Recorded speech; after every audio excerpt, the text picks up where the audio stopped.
انسان عالم ہو، فاضل ہو، محدث ہو، مفسر ہو، مقرر ہو، خطیب ہو، شاعر ہو، قاری ہو، حافظ ہو، کوئی ہو، جب تک باحیات ہے وہ اپنے نام اعمال کے لیے خوب کوشش کر سکتا ہے، لیکن جب یہ موقع زندگی سے ختم ہو گیا، سلسلہ منقطع کر دیا گیا، روح جسم سے نکل گئی، تو پھر اب یہی مجمع، یہی ان کے بیٹے بیٹیاں اہل خانہ ایسی محافل منعقد کریں، قرآن خوانی کرائیں، غریبوں کو کھانا کھلائیں، ایصال ثواب کریں، وہی ان کے نام ہے، ان کے ایصال ثواب میں ان کو ثواب پہنچ سکتا ہے۔ ایک بزرگ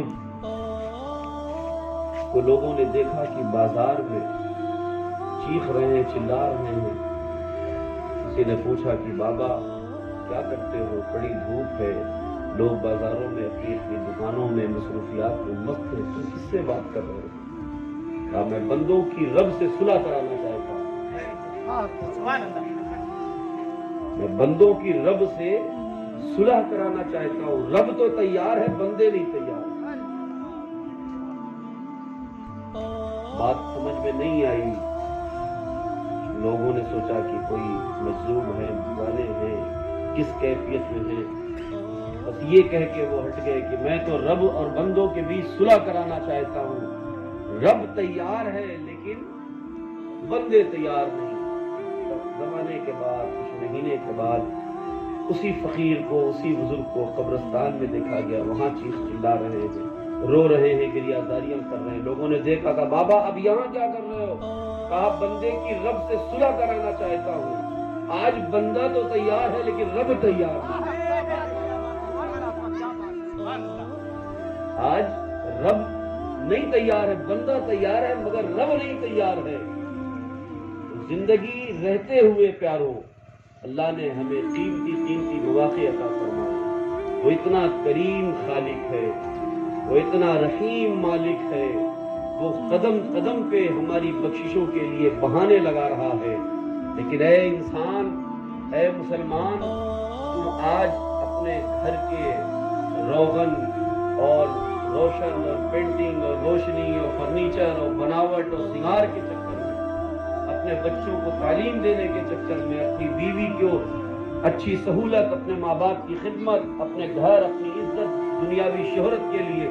رات و دن اسی میں مصروف ہو۔ کبھی سوچا ہے کہ موت ٹیلی فون کر کے نہیں آتی، موت کو یہ SMS نہیں بھیجتی کہ ہم آ رہے ہیں، موت کا کوئی قاصد نہیں آتا ہے ظاہری طور پہ، موت اچانک سے آتی ہے۔ کبھی آج کل ہمارا نوجوان ہی سوچتا ہے کہ ابھی تو ہماری عمر ہے، ابھی جن کے بال سفید ہو گئے بوڑھے لوگ ہیں وہ جا کے نماز پڑھے، مسجدوں کو بھرے، ابھی تو ہمارے پاس بڑا وقت ہے۔ یاد رکھو، موت عمر سے نہیں، موت اپنے وقت سے آتی ہے اور اچانک آتی ہے۔ جب وہ آتی ہے تو ہلنے کا بھی موقع نہیں دیتی۔ پیاروں، اللہ نے ہمیں پیدا فرمایا اپنی عبادت کے لیے، محبوب کی اطاعت کے لیے، سنتوں پہ چلنے کے لیے، اور دنیا میں رہ کے اس امتحان گاہ میں اپنی آخرت کا پرچہ لکھنے کے لیے۔ دنیا کا دستور ہے، جو اپنی کھیت میں بیج بوئے گا، جتائی کرے گا، پانی ڈالے گا، خیال کرے گا، وہی تو بعد میں فصل کاٹے گا۔ ایک وہ کسان ہے، ایک وہ مزدور ہے جو اپنی زمین پہ جتائی کرتا ہے، اس میں کھاد ڈالتا ہے، اس میں بیج ڈالتا ہے، بیچ میں پانی ڈالتا ہے، پھر ایک وقت آتا ہے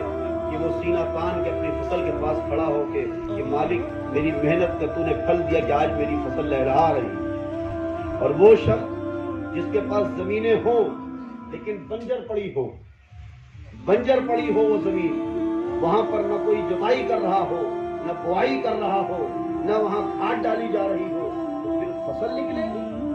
پھر تو وہ بنجر ہوگی۔ تو ایسا نہ ہو پیاروں کہ اللہ تبارک و تعالیٰ نے جو موقع فراہم کیا ہے دنیا میں رہ کے، بے شک آپ اپنے بیوی بچوں کا خیال کیجیے، بے شک گھر بنائیے، بے شک اپنے والدین کی خدمت کیجیے، بے شک رزق حلال کمائیے، لیکن اسی کو اپنی زندگی کا مقصد نہ بنائیے۔ ہماری اور آپ کی زندگی کا مقصد اللہ اس کے رسول کی رضا ہے، آپ ذرا سوچو، آپ کی زندگی کے 24 گھنٹے آپ کے لیے، آپ کسی دکان میں، کسی فیکٹری میں، کہیں پہ بھی اگر جاب کرے، نوکری کرے، مزدوری کرے، آپ ایک مزدور پیشہ جو 300 روپیہ روز پاتا ہو، اگر وہ کہیں پہ مزدوری کرتا ہے 8 گھنٹے میں 300 ملتا ہے، اگر وہ 10 بار تمباکو کھانے کے لیے یا 5 بار پیشاب کرنے کے لیے جاتا ہے تو دوسرے دن مکان جو بنا رہا ہوتا ہے وہ کہتا ہے ٹھیکیدار سے اس مزدور کو لانا نہیں،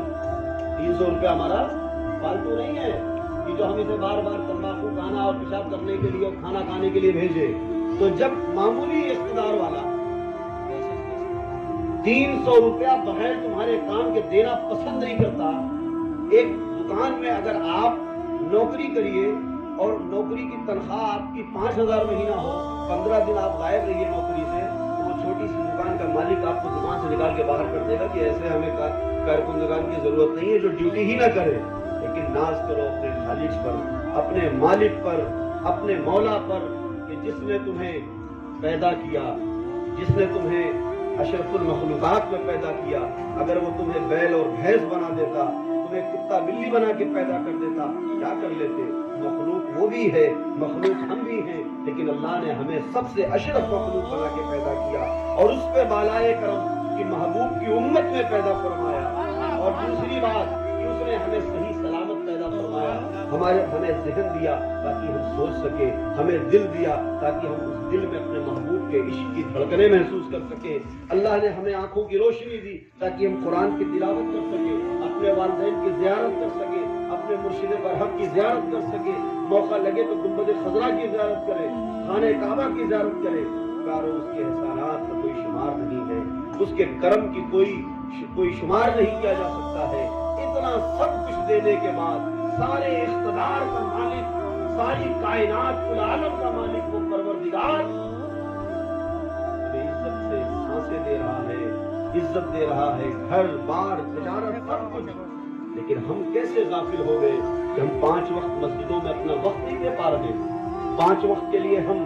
اپنے خالق کی دہلیز پہ جا کر اپنی جبینوں کو نہیں جھکا پا رہے ہیں۔ ہم پریشان ہوتے ہیں تو یہ پیر صاحب وہ بابا صاحب کے پاس جا کے کہتے ہیں نا کہ حضرت تعویذ دے دے، یہ پریشانی ہے، وہ پریشانی۔ بے شک ہمارے بزرگوں کا طریقہ جائیے تعویذ دے دے، جو ہمارے بزرگ لوگ ہیں ان کے پاس ملیے، مگر پیارو 5 وقت آپ اگر اپنے خالق کی چوکھٹ پر مسجدوں میں جا کے اپنے سر کو رکھ کر کہیں گے سبحان ربی الاعلیٰ، سبحان ربی الاعلیٰ، اس کی رحمت مسکرائے گی اور سبحان اللہ، سبحان اللہ، بے شک، بہت خوب، بہت خوب، ماشاء اللہ، سبحان اللہ۔ اور آپ کو توفیق عطا فرمائے کہ ہم دنیا میں رہ کے اپنی آخرت کی تیاری کر سکیں، اپنی دنیا بھی آباد کر لیں، اپنی آخرت بھی آباد کر لیں۔ زندگی وہ ہے جس میں بندگی ہو اور بندگی وہ ہے جس میں زندگی ہو، کی محمد سے وفا تو نے تو ہم تیرے ہیں، یہ جہاں چیز کیا لوح و قلم تیرے۔ سبحان اللہ۔